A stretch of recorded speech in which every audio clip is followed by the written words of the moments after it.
Hello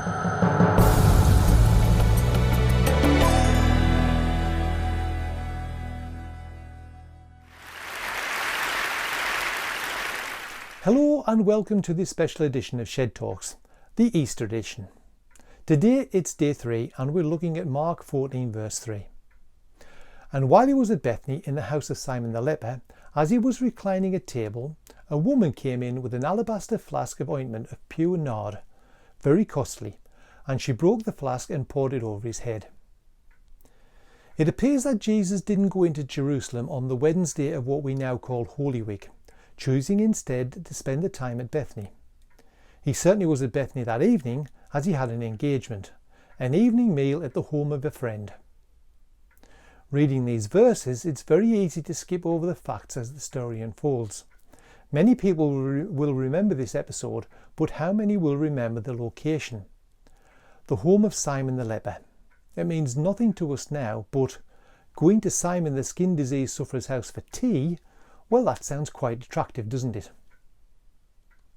We don't know that much about Simon, other than he was, or at some time had been, a leper. There is a possibility that he may have been one of the many lepers that Jesus had previously healed. In those days, leprosy left its mark both physically and socially. Leprosy made you unclean and led to ostracism and expulsion, and you were consigned to a permanent quarantine. No one would go near you or your house. If they did, then they would be classified as unclean and have to undergo a purification ritual and a complete change of clothing. Personally, I think it should be at the home of Simon the ex-leper, as I'm sure Jesus would have healed him and then advised him to undergo the proper purification rituals that would allow him to re-enter society. He would be spiritually clean, but not necessarily regarded as socially clean. Someone who had been miraculously healed will still have to live with the stigma and under suspicion. Yet we find Jesus in the house, reclining at table and having a meal. In the ancient world, food held greater symbolism than it does for us today. We'll look at that in a bit more detail tomorrow, but for now, to share a table with someone was to show them acceptance, to proclaim in fact that they were your friends, that they were our eat. The fact that Jesus was there and accompanied by the other disciples shows that they had no problem accepting Simon as one of their close friends. Whatever the case, the fact that Jesus is having a meal at Simon's house reinforces how often Jesus stepped outside the social and religious boundaries of his time. He reached out and touched lepers. He went into their homes and he ate with them.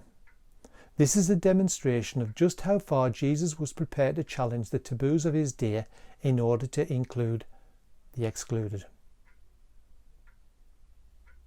So that's the location covered, but what about the rest of the evening's events?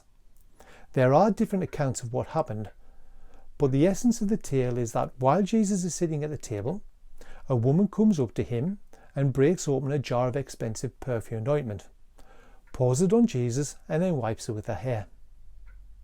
The people in the room complain about the cost, claiming it would have been better spent, but Jesus defends her. Again, to our modern Western minds, the incident doesn't seem to be a problem. It's easy to think that the point of the story is that the complaint was about the expense. But that could have been a cover story. It could have masked something else that was going on in the room. It might be hard for us to understand, but what the woman did was very embarrassing, both for her and for the people watching.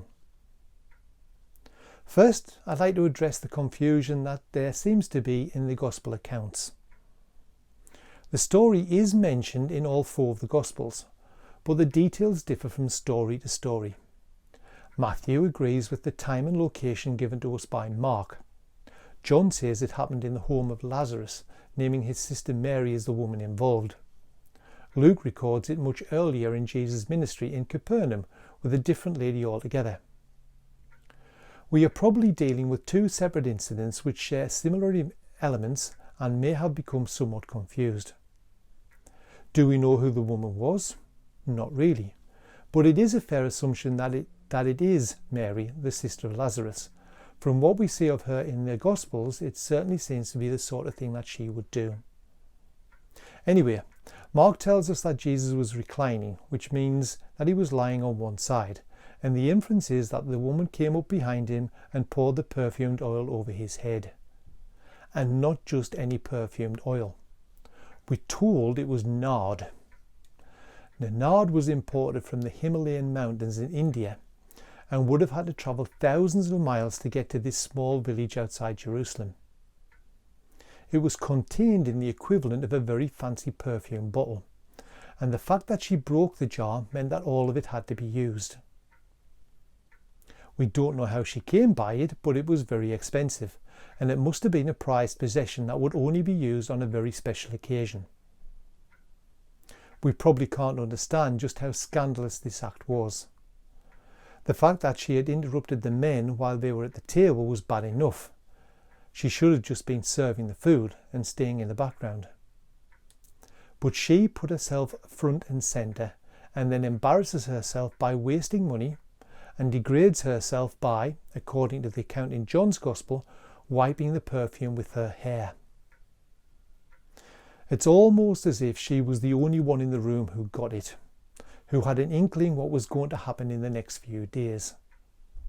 Or she was, until Jesus explained what was happening, that she was preparing him for burial. What they saw as a waste and a loss was in fact a priceless deed whose value would endure as long as the gospel was proclaimed. Those around her may have been in denial, but she saw what was necessary and didn't hesitate to act, whatever the personal cost. She knew the consequences of breaking social and religious taboos, but she wasn't bothered. It had to be done, and she was prepared to step up and do it. Stereotypes, social and cultural taboos still stand in our way 2,000 years later. Our society may be more accepting, more open and understanding as a whole, but tolerance only seems to go so far. Step out of line today and you're likely to get cancelled. A vocal minority will always make the silent majority a little cautious before they do anything out of the ordinary. But we must follow the example set for us by Jesus. Stepping into an awkward situation, speaking words into difficult conversations, befriending the outcast, and making personal sacrifices. These are just some of the ways we demonstrate the love that has been shown to us, and the love that we must share with those around us. That first Easter wasn't a time for words, it needed actions. It needed Jesus to pick up his cross and die to bring us something we could never obtain for ourselves. Easter still is a time for action, a time to demonstrate to the world that Friday wasn't the end of the story and that Sunday was just the beginning. This Easter, what do you need to do?